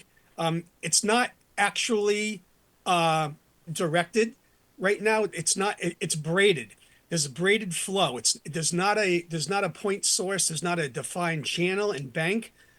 It kind of goes throughout the whole area like in a braided tributary to kind of direct it and flow and have access there. I wouldn't recommend that. You're saying from where it comes from through underneath the road where it pipes out into there, that water after a rain event, Yeah. which is also connected to another catch basin, you don't see that defined channel in there? It's not that well defined. It's not that well. You're right. It's not like a riverbed or anything. Just Mr. Rasmus, hang on, guys. Yeah. I think we have an application in development here. We don't have an application yet. All right. Well, I'm just looking to get. This is Commissioner Gokowski. I have a question from Mr. Sickley. I'm not done, Commissioner Gokowski. Okay. All right. For us to be able to view whether this is a right or not, I think we need a complete application, a narrative that says what's going to happen, what's going to be included in this project to evaluate the right. Well, didn't I just kind of do that? We're not there yet. What would you need to see additional? So bare minimum for the jurisdictional ruling request, we need to see a site plan showing the proposed activity and a narrative outlining those activities. So this afternoon you submitted a couple of revised plans. I haven't had a whole lot of time to look at them. I'm a little bit confused. One of them says proposed area for drainage to be piped. That was what I was just talking about. I'm not sure where you're proposing to pipe from this plan. It's the front. It's the front conduit that we were just talking about. And I just said, if we had to take that off the table, then we would. So I'm just trying to get an idea where we are. We have a new delineation here, and whatever the course is moving forward, let's take the road out of the thing for now. And just, I'd like to be able to. You guys got to get together and decide what the application is. We're not I agree. Last I was on this, you told me it wasn't an application. It was a request for a jurisdictional ruling. And I wasn't to follow that stuff. You know what I mean? Jamie Frederick and the Wetland Agent, you're correct. So right now we've got a cease and correct order and a jurisdictional ruling on the table. I'm trying to get past that. Right. We do not have an application at this point. However, I think what you're describing would require an application because if you're proposing to pipe what sounds like. Let's take that off the table because I just confused everybody. Right, so I need to get access through there at one point. And from the literature, and I have I'm in the Farm Bureau from what I've been told. Okay, I had from the state, the Connecticut Farm Bureau, is that these things are all reasonable things that you guys can decide on working with me on or not, as far as that conduit that the town made without any repercussions at this point. So what I'm just asking for, take that off the table if that's confusing everybody.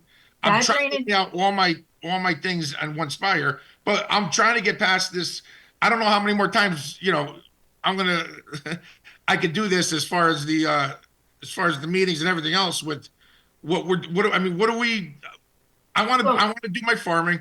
I want to use the land as it is, and this is where the lines are. What do you want me to do after this? Take off the piping, okay? all right, we'll talk Jamie, about that another time, and we'll discuss what we currently have before Yeah. us based on activities that have occurred. Mhm. And we can then also look at your proposed beehives as well. So one of the questions that I had was in regards to Mr. Sipperly's report. He mentioned that there's some stone in the wetland area, as he delineated it, but from this plan, it's not really clear where those areas are. Could either of you provide a little bit of context as to that? I was hoping we'd be able to meet out there. I know it was last minute, but unfortunately we weren't able to arrange something this week. Yeah. It's just a little bit of it's overflow from the line, the blue delineation line. There's a little bit here, a little bit there. Not so much on the corners, on the left and right. That's all soil, all untouched. So kind of in But the there's center area yeah, below.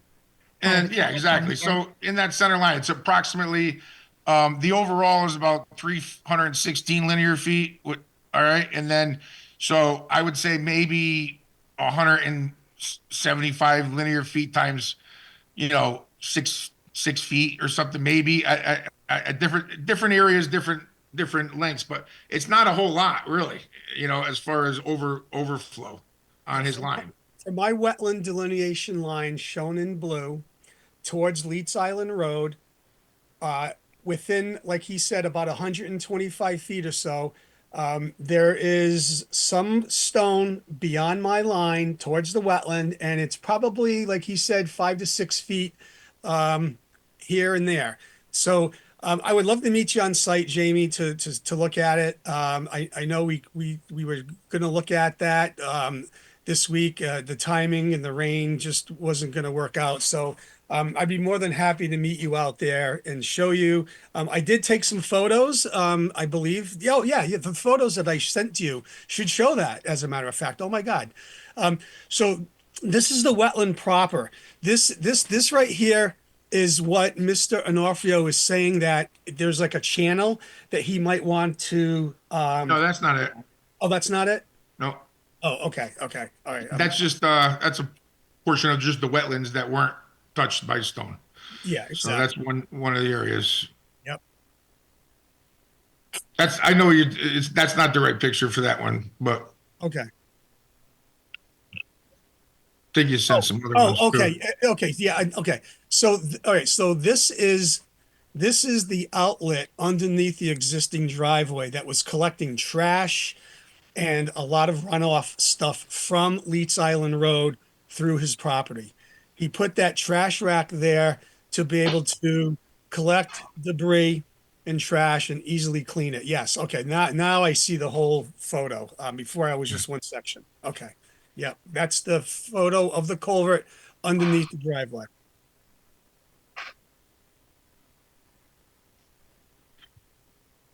Okay. This photo here is the wetland proper, where that is basically that's basically the channel, if you will, that he was talking about, right? Right, Rick? Now, this is where you wanted maybe to do a culvert, so you could drive up. No, it still doesn't look like that. Still doesn't look right yet. I mean, it's close, but it's hard to tell without a backed up corner. I have pictures of that. I mean, you know what I mean? What it looks like.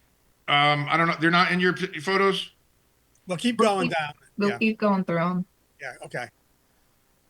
Yeah. Now this is again, this is the wetland proper that is towards the adjacent property going up. So let's get one more. The next photo will probably show. Oh yeah, okay, that's another one. That's the wetland proper. No disturbance or anything there. Okay, here we go. Yeah, that wetland flag. Can you scroll down a little more? Okay, yeah, go back up, I guess then. Yeah. So that wetland flag, did I have one more photo? I think I might have one. There's a dog in it. These are the only photos I received. Oh, okay. Well, yeah, it's hard it's hard to say from this. Sorry about that. This is Commissioner Bassman. Jamie, you had an issue with where the stone was. I think we have some indication of that. I'm sure we're going to want to see that on a map somewhere. Did you have any other issues that are still outstanding? Well, I think we still need the project narrative. I'm just going through real quick and double checking my inbox to make sure I don't have any additional photos. It looks like I have 5, and I believe, yeah, there's 5 in this document. So that is all that I have. I do have photos from when I went out to the site with the property owner and George Logan. They do show that there is a bit of a channel along the edge of the property. But I don't know that we want to get sucked into the conversation of this road, which we've kind of already decided to table, it sounds like. Yeah. So I think moving forward, very high level, the main concerns are clarifying the extent of stone in the wetlands, having a Right. narrative of Yep. the activities that have happened / are proposed to happen, and how any of the activities are essential to the farming activities. And I think kind of to maybe perhaps help see if there's any additional information, we do also have a plan that shows proposed beehives within the wetland area.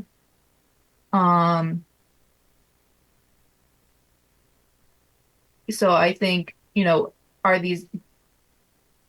think there's going to be questions regarding how those beehives are going to be situated on the site, whether there's going to be vegetation, removal, maintenance But within that. you guys need real detailed stuff like that just for an exemption use. Yes. So if I'm not building a Yes. road, I'm not changing or excavating, and I'm just using the land. I'm still need to do. I mean, you know what I mean? Like you want me to know If you exactly want to where I'm get gonna a proper spot. review, yes. Yeah. You're gonna want me If to you know want the activity to exactly where be to spot those, or that's not determined good to enough be that a- drawing. No.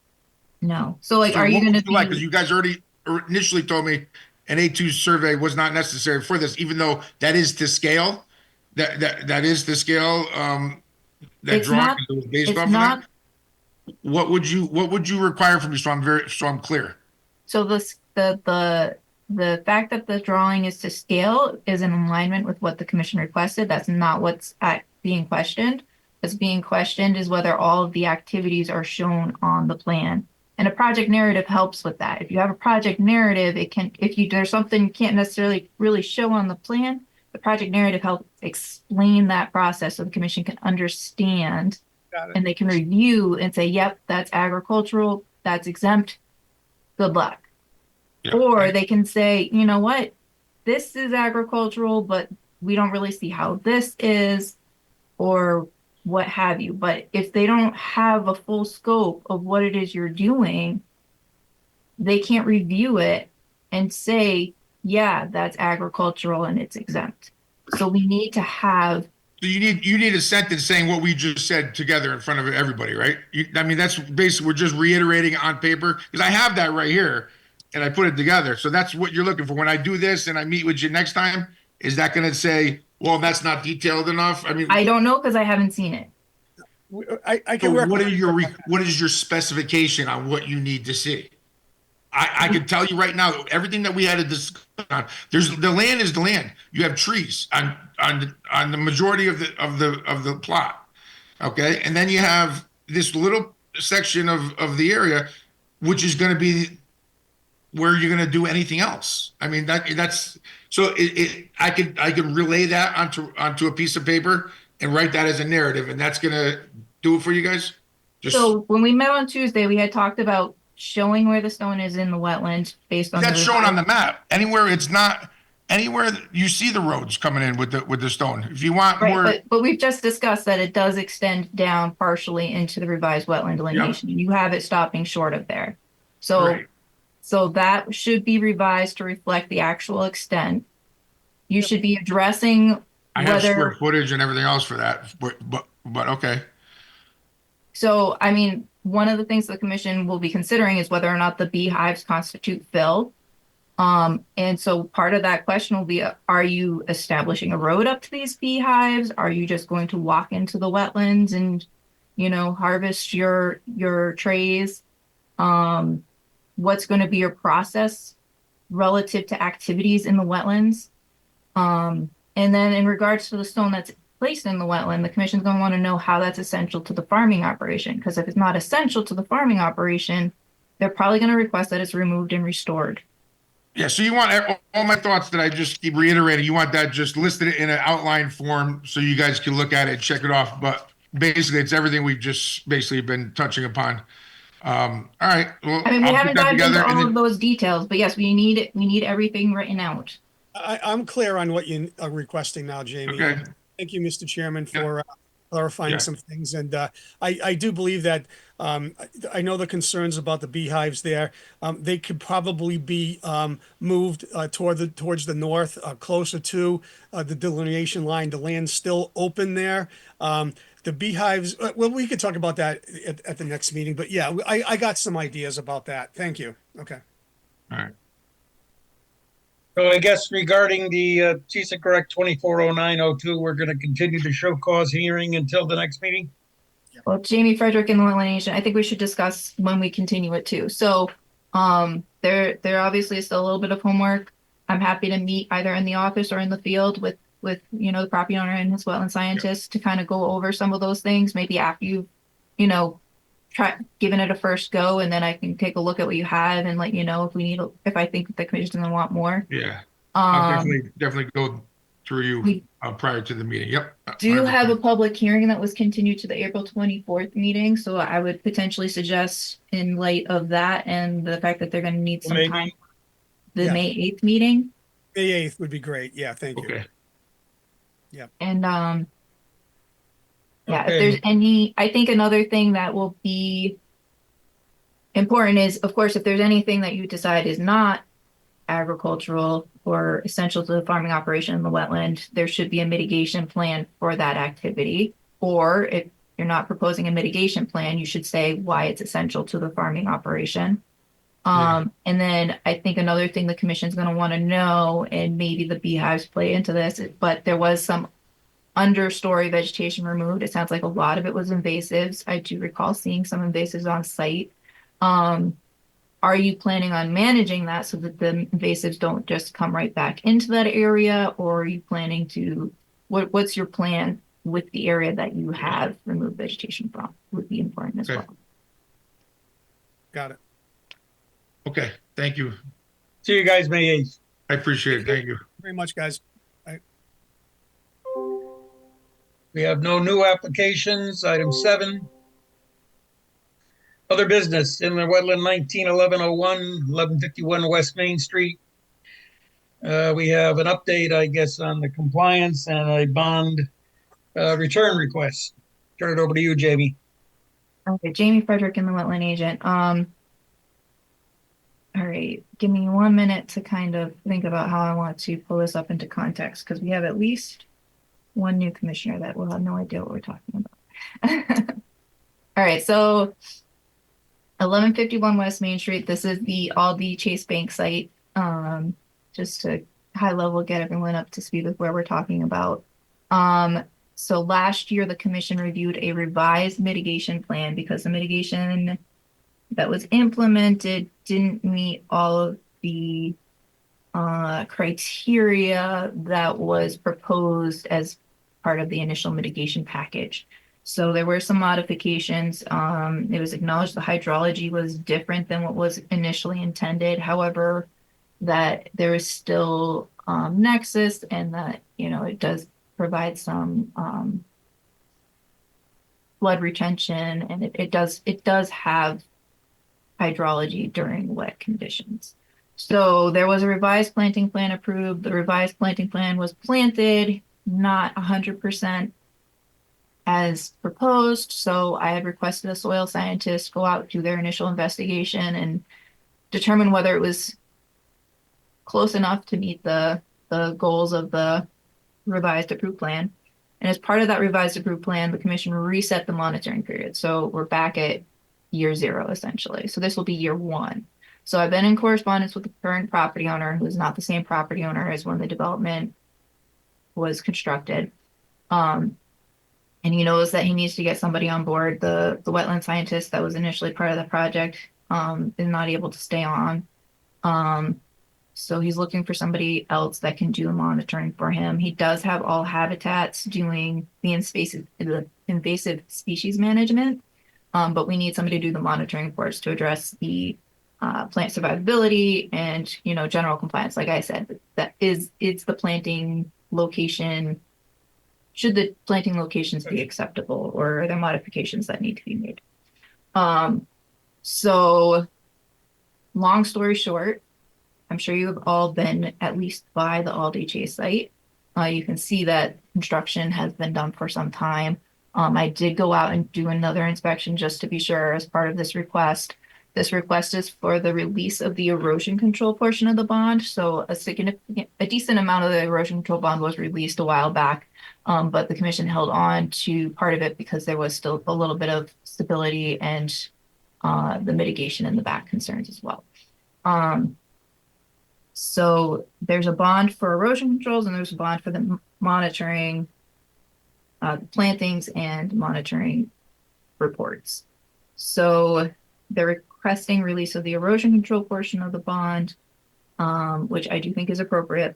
I don't think it's appropriate to release the mitigation bond because we're still waiting for the assessment of whether the mitigation essentially is acceptable in the way that it has been revised, and also for those survivability type reports as well. So does anyone want to look at a site plan, or are we good with kind of moving forward with that information and looking at the memo that I've drafted? Yeah. Okay. So I'm going to just share the latest memo. We can always go back if we need to, because there's been a little bit of movement through this process.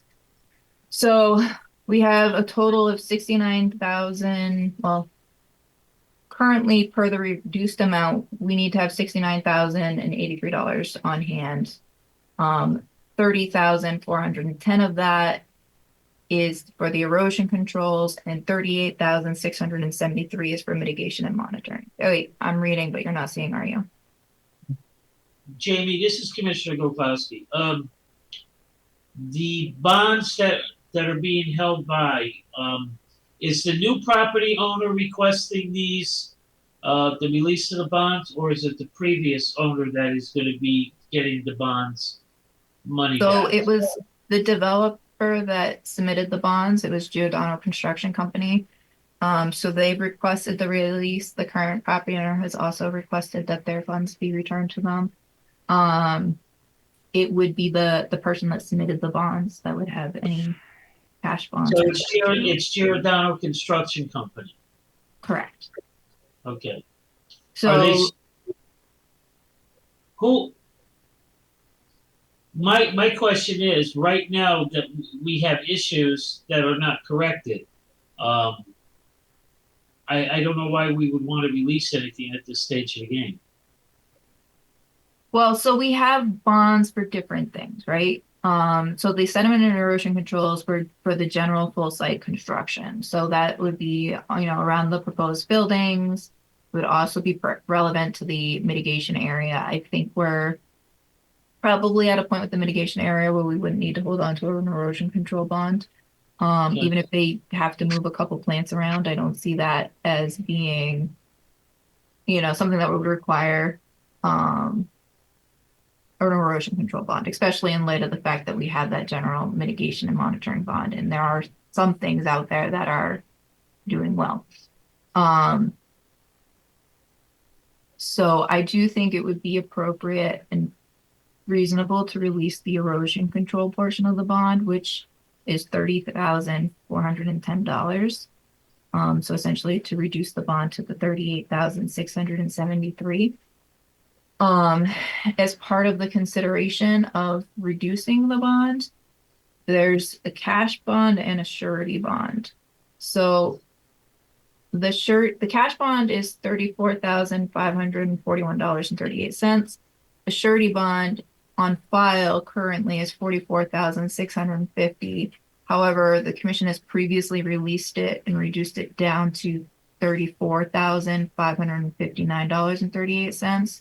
So I think it would be appropriate to kind of max the retention of the surety bond to $34,559.38. Does that make sense? Because essentially they have something that approves that they could reduce the surety to that amount. We did receive continuation of the surety in the full $44,650 amount from on April 2nd to March 18th of 2026. So as I've already indicated, I recommend release of the sediment and erosion control portion of the bond. Should determine whether to release cash and or surety. If the commission holds the surety, the bond must be renewed prior to March 18th, 2026, or a new bond must be established by the current property owner to take its place. Failure to renew or replace the surety bond would be a violation of the permit terms and could result in issuance of fines and or cease and correct order, which could be filed on the land records. So just keep in mind that a surety bond has to be renewed annually. If we didn't get that renewal, it would probably ultimately fall on the property owner because the property owner is ultimately responsible for permit compliance. So rather than pursuing Giordano construction, we pursue the property owner if we were struggling to get that surety renewal. Should we retain surety? And then I've kind of outlined in general for since the release request was from the developer, I just outlined some of their options in regards to further release of the bond. One is to wait until the site is fully in compliance with the permit, and the other is to request that another party, such as the new property owner, put forth the bond, at which point we would release the bond that we have on file. So long story short, I think the two questions are, does the commission agree that it's appropriate to release the $30,410? And if so, how do you want to release it? And I think my recommendation would be that, like I said, I think you should retain the maximum surety you should count on retaining is $34,559.38, which would mean the maximum you could reduce the cash bond by for two would be $4,113.62.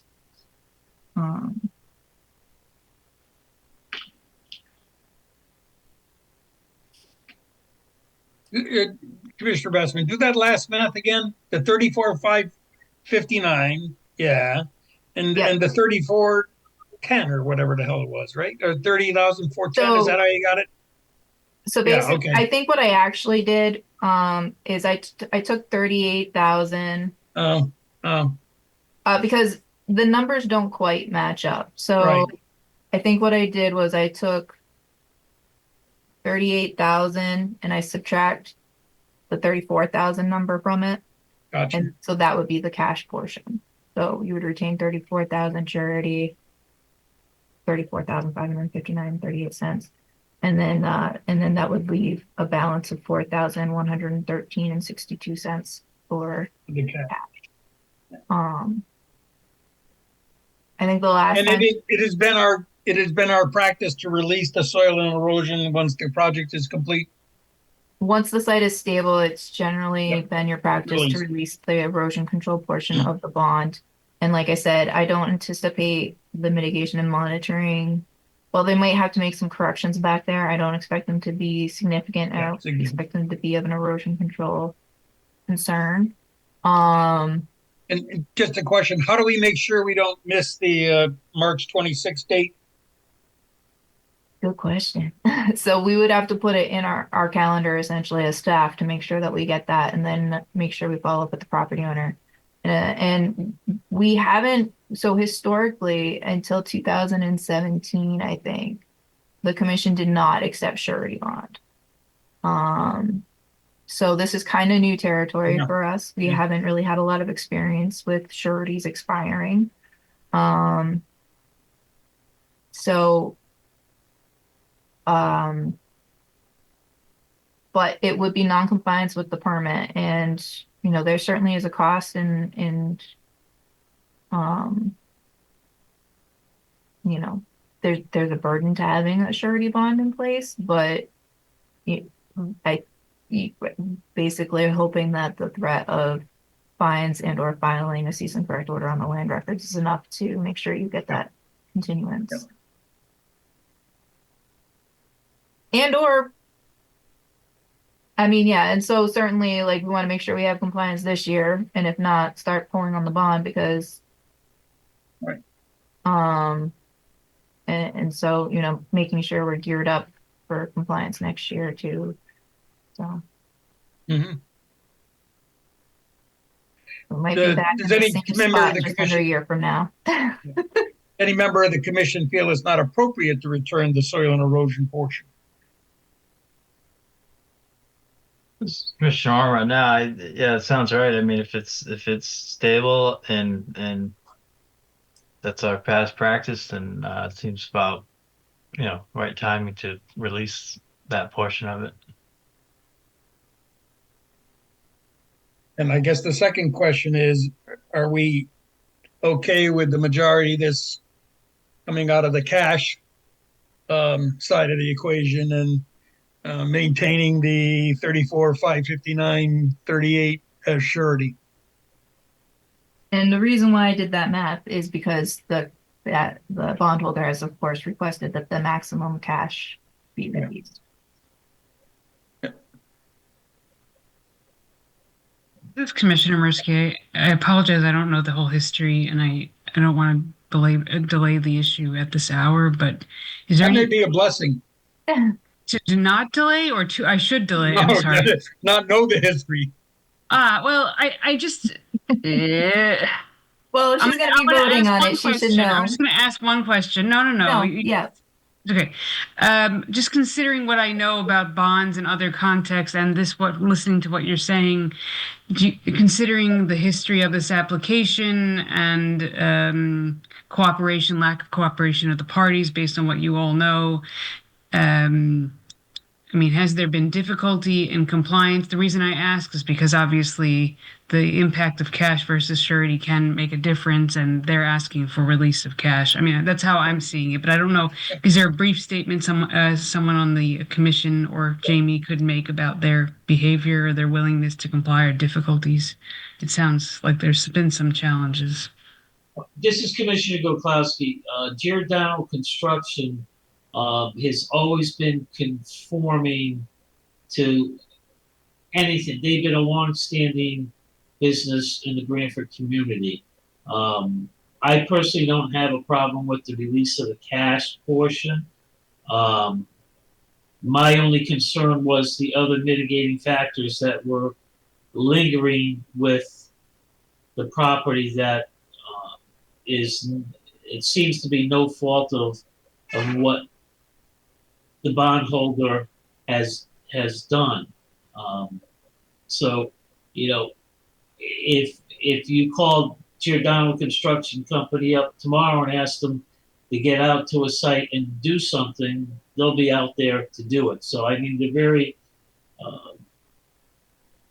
Jamie Frederick and the wetland agent. I don't want to play the blame game, and I don't want to, speak ill of anyone. I think that there's been good intentions kind of around. I mean, so one of the permit conditions was that prior to the installation of the mitigation, there should be a pre-construction meeting to go over everything, and that all the work should be overseen by a wetland scientist. Neither of those two things happened. And then there were questions about whether or not it was done correctly. And we've tried to get answers. We've kind of gotten we've gotten answers. We ended up doing a revised plan. I don't know where we're at now. So has it been all smooth sailing? No.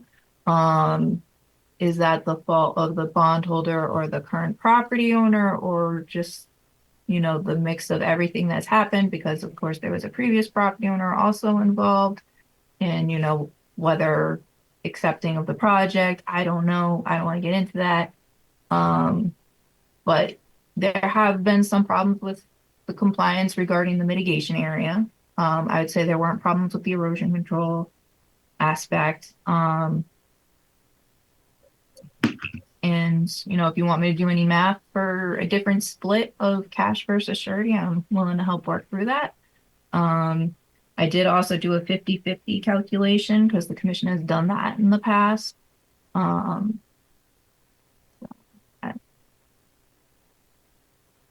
This is Commissioner Mirsky. Sorry, you just said that there hasn't been, you haven't expressed concerns about the erosion control portion, and that's what this is about, basically, this bond. So you're saying there has not been concern regarding that matter. So that's how I'm looking at it. Yeah, I mean, I think a different split is better, but if that's not the majority, if that's not the agreement of the majority on this commission, then that's fine. If you were to split the bond reduction between the cash and surety portion 50-50, it would leave a cash bond of $15,196.31, and it would reduce the surety to $19,345.69.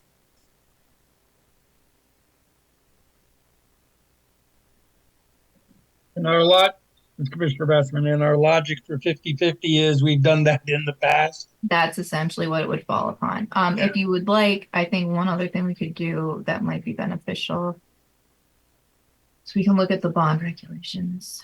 So I think the other thing that's kind of playing,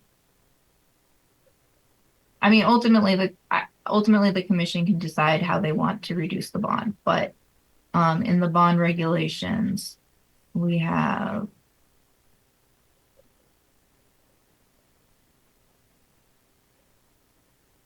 the agency may require as a permit condition the filing of a bond with such surety in such amount and in a form approved by the agency. The permittee shall submit an itemized estimate for the items to be bonded, yada, yada, yada. All bonding for sediment and erosion controls measures must be submitted cash check, certified check, unless otherwise approved by the agency for town council in town council.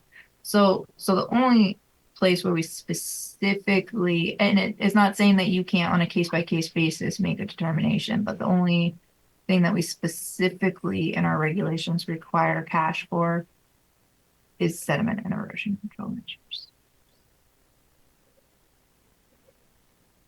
But of course, on a case-by-case basis, you could make a determination. So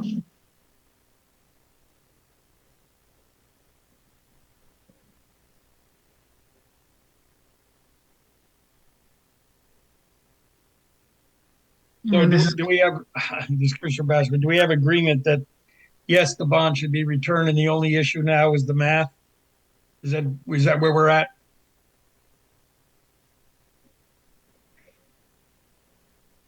And if 50-50 has been a prior practice, in some respect, we need a reason why we would do something different, Jamie, right?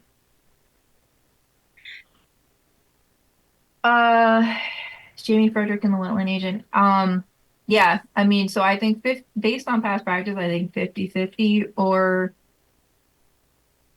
if you wanted to throw your weight behind 13.1B, that could be your logic for going with the bondholder's request and reducing more of the cash than the surety.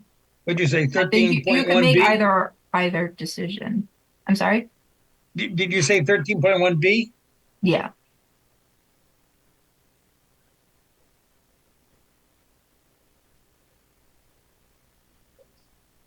It wasn't specifically determined one way or the other, and this permit was issued prior to the implementation of these regulations. However, when they submitted the bond, they did request to use these regulations because they provide more leniency for surety than our previous regulations did. So just to add mud on top of mud. So can you go back to the sheet with the math on it?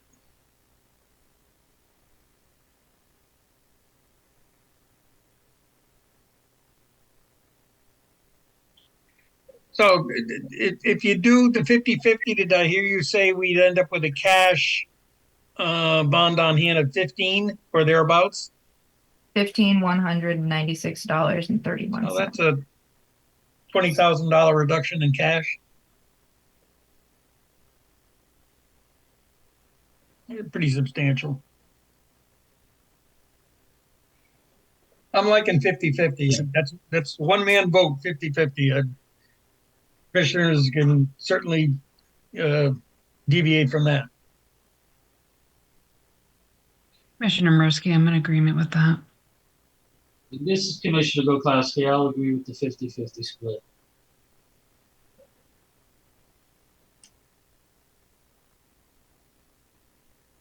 You need a motion, Jamie, on that? Yes, please. It is Commissioner Bassman. I make a motion regarding inland wetland 1151 West Main Street regarding the request to return a bond for the the sediment and erosion control measures, that we return that portion of the bond dealing with the sediment and erosion controls, and that the return be a 50-50% of the total amount split between cash and surety.